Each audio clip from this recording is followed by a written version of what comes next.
Welcome to the bottom line. I'm Boots Boswell. Welcome to my channel. For those that keep coming back, you know your presence is appreciated. If you're new here, take a moment and examine the content, and on your way out, subscribe. We keep it real around here because this is real life. Regina King, my hat is off to her. She is an example of why this channel was created, because life has happened to her like it happened to me and so many other people who suffer silently.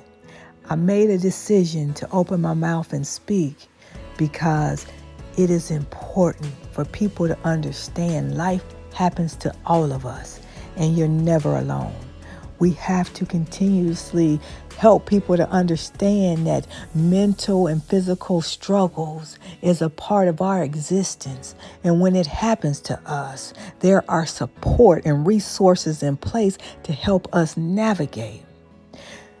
Regina speaks authentically about loss. We've all lost or will lose, and it transitions us to a different part and phase in life. See, a part of us goes away, and then a part of us comes alive differently collectively in this life. She speaks about losing her son, and my heart understands her pains because, see, life happens to me, and I made a decision to keep pushing forward through my struggles because I'm worth the end result of healing. Far too many of us don't know how to heal. First, let's start getting real. We must continue to speak honestly and unapologetically about our realities because, see, too many people don't have a direction, and when they finally are at their wits' end, no one seems to hear them. And we don't want that to continue to happen because each of us matter.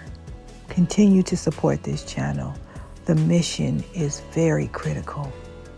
Coming forward and speaking authentically helps my life. Part of me knows that it has saved my life to come out and to be honest. I know I don't stand alone. I know that many of you are just barely holding on. Don't never give up. If you're struggling, there are resources out there that can help. Subscribe to the channel and let's keep supporting each other towards getting well. Welcome back, Regina King. God's blessings.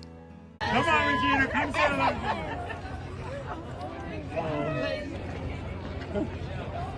Regina, Danielle, let me get you.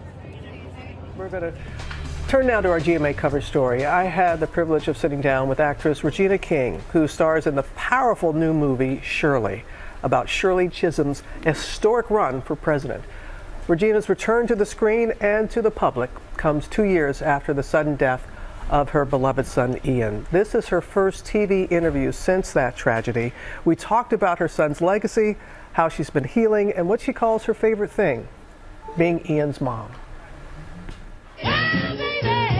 For nearly 40 years, she's reigned as one of Hollywood's most versatile talents. That plane does not take off unless we're both on it. Got it?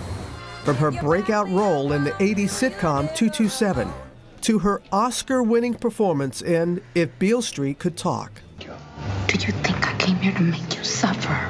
Regina King is known for humanizing complex characters. If I can't get the nomination, I can still get delegates. Including her latest role starring in the biopic Shirley. How did you prepare to play Shirley Chisholm? It's been a 15-year journey since we were going to tell Shirley's story to now it actually happening. And I think 15 years ago, I wasn't ready to play Shirley. I may have thought that I was then, but I wasn't ready. I needed to live more life. Regina's joined by her sister Regina, who co-produces and plays a key role in the film that chronicles Shirley Chisholm's political rise in 1972 as she becomes the first black woman to run for president. We felt like there were so many people who did not know who Shirley Chisholm is, who she was, who she is. And that bugged us. When you're a first, when you set out to do something that no one else has done before, there's no example of that for you, that's a lonely road to travel. Yeah, and it just so happens to be an election year. Yeah. We were like, no, it needs to live and be in the space now. It needs to live and be in the space now, so that if it's going to inspire anyone, especially young people, to be involved with the political process, then we've done something right, and we've also honored Shirley, and we've followed through with what Shirley has unbought and unbossed. For the last couple of years, Regina has been taking much-needed time away. In January of 2022, her dear son Ian tragically passing away by suicide. You dedicated the film to your beloved Ian, your son. To my Ian. What has this time span, these last 2 years, been like for you, Regina? Oh, wow. You know, I'm a different person, you know, now than I was January 19th. Grief is a journey, you know. I understand that grief is love that has no place to go. I know that it's important to me to honor Ian in the totality of who he is. I speak about him in the present because he is always with me, and the joy and happiness that he gave all of us. But behind that joy and happiness, Ian's mental health took a toll. When it comes to depression, that people expect it to look a certain way, and they expect it to look heavy, and people expect that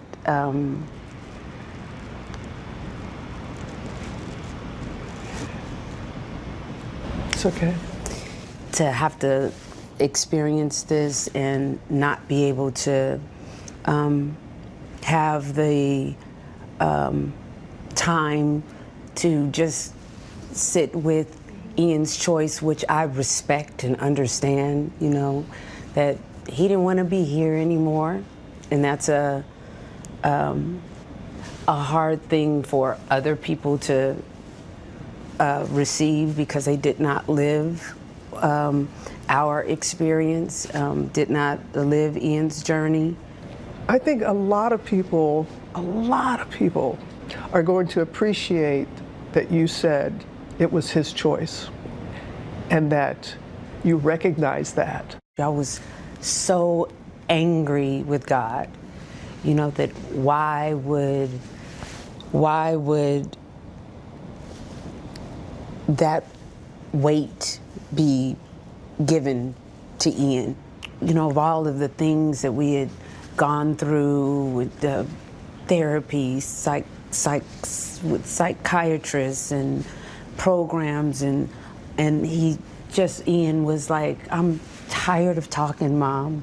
My favorite thing about myself is being Ian's mom. And I can't say that with a smile, with tears, with all of the emotion that comes with that. I can't do that if I did not respect the journey. Their close bond, always on full display at Regina's red carpet events.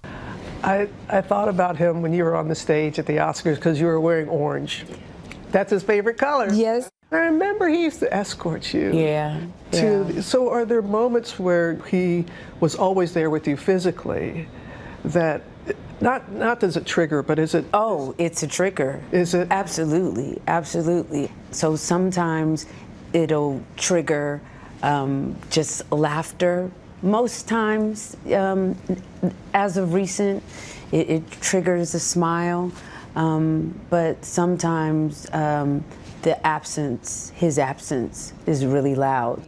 Regina admits she still struggles with acceptance.